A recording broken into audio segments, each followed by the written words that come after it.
Good morning everyone. Welcome to bio world.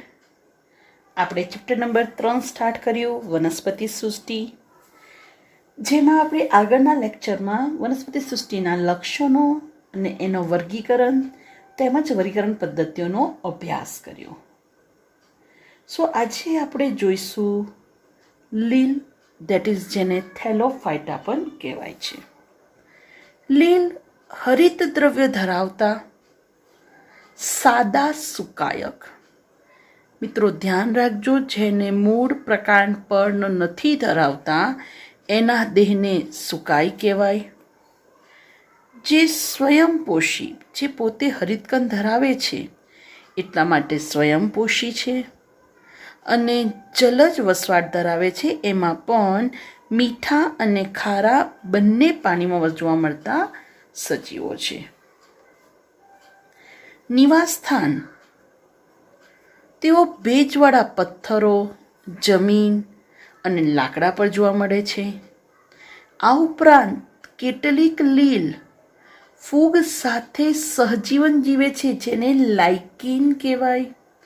સહજીવન એટલે જ્યારે બંને સજીવોને ફાયદો થાય એવા પરસ્પરનો જે સંબંધ છે એને કહેવાય સહજીવન.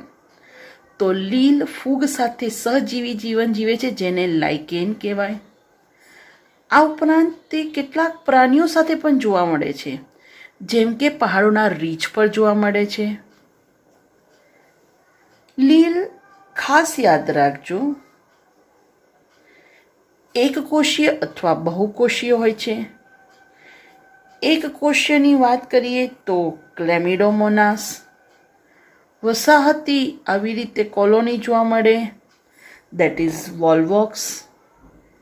આ ઉપરાંત તંતુમય, દેટ ઇઝ સ્પાયરોગાયરા અને યુલેથ્રિક્સ, અને કેટલાક વિરાટ વનસ્પતિ દેહ ધરાવે છે, જેને દરિયાઈ ઘાસ અથવા તો કેલ્પ કહેવાય છે. ખાસ યાદ રાખજો, સ્પાયરોગાયરા, જેને પોન્ડ સિલ્ક કહેવાય. બરાબર, આ નીટમાં પૂછાયેલો ક્વેશ્ચન છે કે દરિયાનું સિલ્ક અથવા તો તળાવનું સિલ્ક કોને કહેવાય? તો યાદ રાખજો, સ્પાયરોગાયરા. ચલો હવે લીલના પ્રજનનની વાત કરીએ. તો પ્રજનન 3 પ્રકારે: વાનસ્પતિક પ્રજનન, અલિંગી પ્રજનન અને લિંગી પ્રજનન. બેટા અહીંયા કન્ફ્યુઝ નહીં થવાનું કે વાનસ્પતિક પ્રજનન અને અલિંગી તો સેમ જ છે.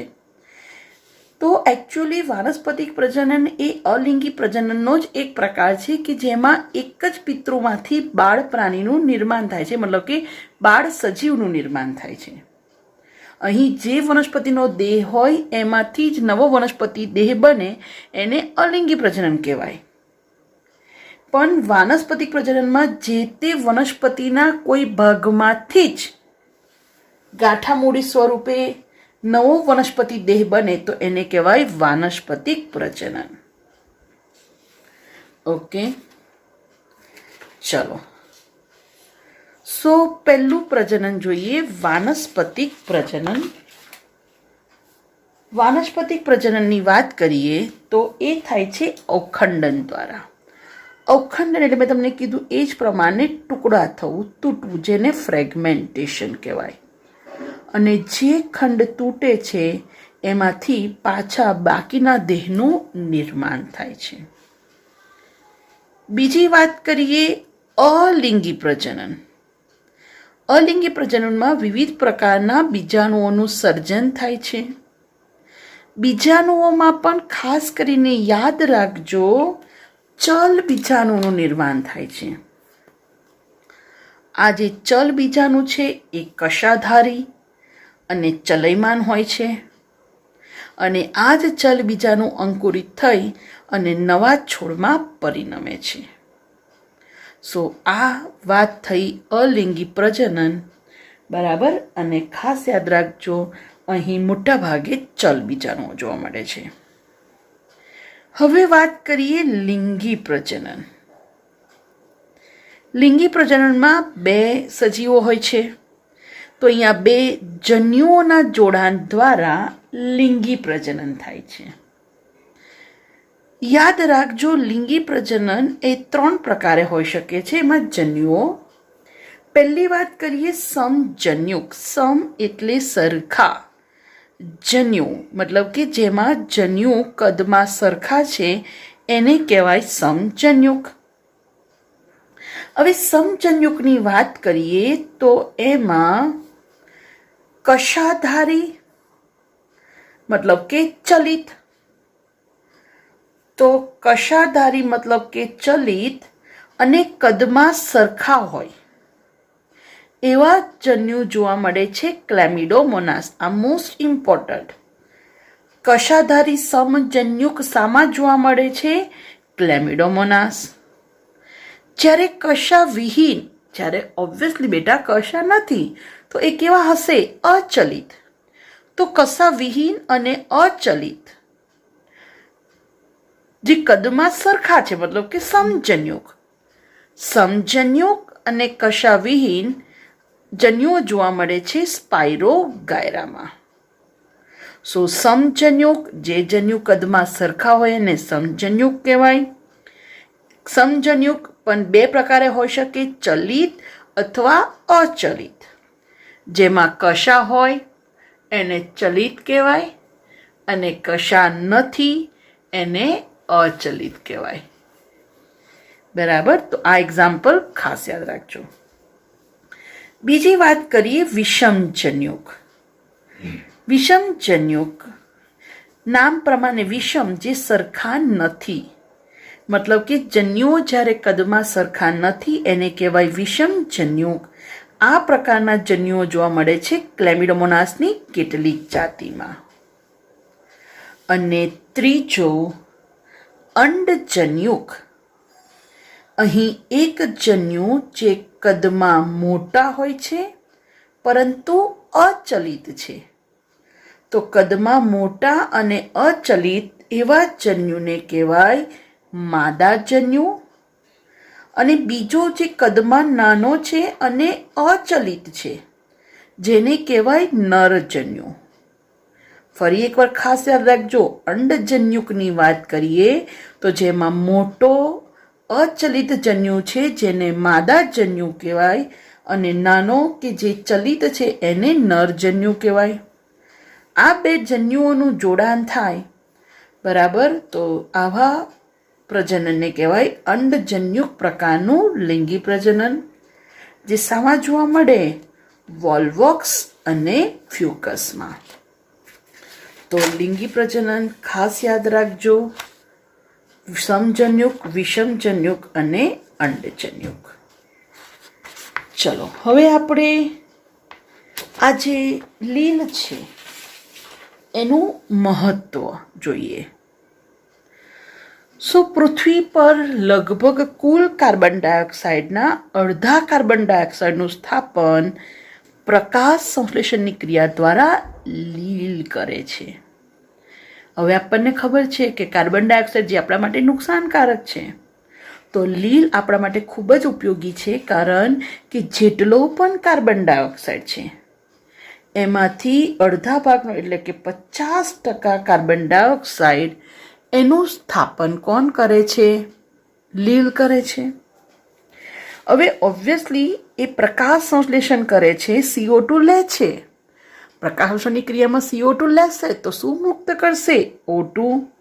તો પ્રકાશ સજીવ હોવાથી પ્રકાશ સંશ્લેષણ કરે છે એટલે તેમના આસપાસના પર્યાવરણમાં દ્રાવ્ય ઓક્સિજનનું પ્રમાણ વધારે છે.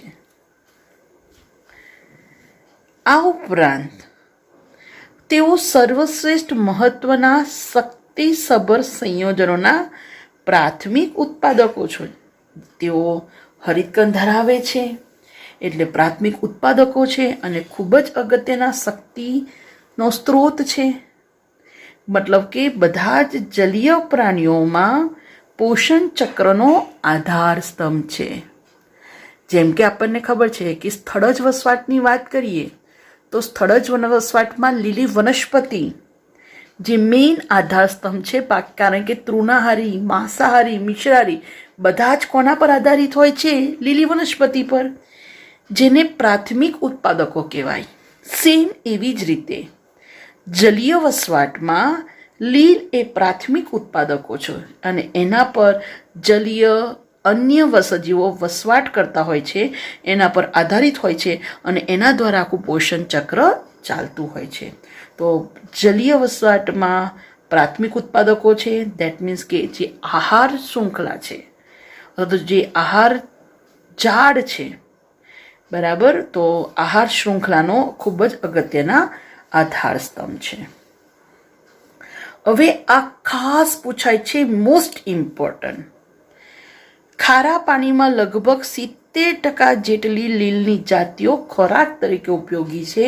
તો કઈ જાતો ખોરાક તરીકે ઉપયોગી છે? ખાસ યાદ રાખજો, Porphyra Laminaria Sargassum. This is most important.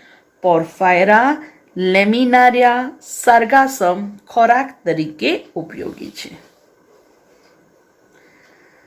બીજી વાત કરીએ, બદામી અથવા કથ્થઈ લીલ, જેને કહેવાય છે આલ્જીન, અને લાલ લીલ કે જેનું ઉદાહરણ છે કેરાજીન. આલ્જીન અને કેરાજીન જે દરિયાઈ બદામી રાતી લીલ છે, જેમાં વધુ માત્રામાં હાઇડ્રોકોલોઇડ્સ આવેલા હોય છે. હાઇડ્રોકોલાઇડ જે જલગ્રાહક કલિલ પદાર્થ છે, મતલબ કે જે પાણીને સંગ્રહ કરી શકે છે અને એટલા માટે એ વ્યવસાયિક રીતે ઉપયોગી છે. આ ઉપરાંત જેલિડિયમ અને ગ્રેસિલારિયા, જેલિડિયમ અને ગ્રેસિલારિયા એને દરિયાઈ નિંદન પણ કહેવાય, સી વીડ્સ. એમાંથી એક પાવડર મળે છે અગર અગાર, જે વ્યવસાયિક રીતે ઉપયોગી છે, જેમ કે સૂક્ષ્મ જીવાણુની વૃદ્ધિ માટે. ઓકે બેટા, તમને ખબર હશે કે મમ્મી ઘરમાં જ્યારે કઢી બનાવે તો દહીંની અંદર થોડું બેસન નાખે, અને જ્યારે બેસન નાખે ત્યારે શું થાય? તો એ કઢી થોડી ઘટ્ટ થઈ જાય છે. સેમ એવી રીતે બેક્ટેરિયાને જે પોષક માધ્યમમાં જે ડીશમાં ઉછેરવામાં આવે છે એને પેટ્રી પ્લેટ કહેવાય. આ પેટ્રી પ્લેટમાં પોષક માધ્યમ હોય, પણ એમાં જ્યારે અગર અગર મૂકીએ ત્યારે એ જેલ જેવું પોષક માધ્યમ થાય, જેના પર બેક્ટેરિયા સહેલાઈથી ઉછેરી શકાય. અને આ ઉપરાંત આઈસ્ક્રીમ અને જેલીની બનાવટમાં આ આઈસ્ક્રીમની સોફ્ટનેસ માટે પણ જવાબદાર છે. અને સૌથી અગત્યનું એક કોષીય લીલ ક્લોરેલા અને સ્પાયરુલિના, મોસ્ટ ઇમ્પોર્ટન્ટ, જે એક કોષીય પ્રોટીન સભ્ય લીલ છે. બાયોફોર્ટિફિકેશન મતલબ કે પોષક દ્રવ્યો, ગુણવત્તાયુક્ત પોષક દ્રવ્યો ધરાવે છે, એટલે ખોરાક બનાવવામાં એનો ઉપયોગ થાય છે. અવકાશયાત્રીઓ પૂરક આહાર તરીકે એનો ઉપયોગ કરે છે. અવકાશયાત્રીઓ પોતાની સાથે લઈ જાય છે તો જેથી એમને પ્રોટીનની ડેફિશિયન્સી, પ્રોટીનની ઉણપ ના થાય. તો આ લીલ લેવાથી એમને પ્રોટીન ભરપૂર મળશે.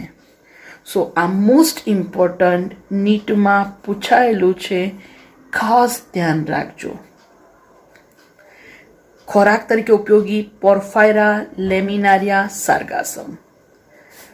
જલગ્રાહક શક્તિ ધરાવે છે આલ્જીન, કેરાજીન. સૂક્ષ્મજીવોની વૃદ્ધિ આઈસ્ક્રીમ જેલીની બનાવટમાં જેલિડિયમ, ગ્રેસિલારિયા.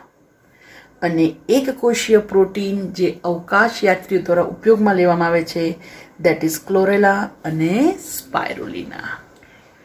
Okay, thank you.